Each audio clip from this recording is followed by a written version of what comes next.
Alors que des entreprises européennes souffrent des sanctions contre la Russie, d'après Frank Schauf, gérant de l'Association of European Business à Moscou, les multinationales américaines continuent de faire de bonnes affaires avec les entreprises russes.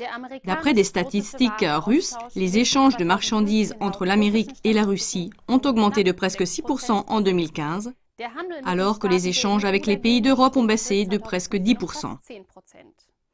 Une fois de plus, les gens qui critiquent les sanctions contre la Russie ont raison. On voit de plus en plus que la stratégie de Washington n'est pas dirigée contre la Russie, mais contre l'UE et avant tout contre l'Allemagne. Les pays de l'UE sont montés contre la Russie et en même temps leur économie est affaiblie. En février 2015 s'est tenue à Chicago une rencontre du think tank Stratford où sont élaborées des analyses, des rapports, des projets d'avenir portant sur la géopolitique, sur des questions de sécurité et sur des conflits. Le chef de Stratford, George Friedman, a touché le cœur du problème lors d'un discours.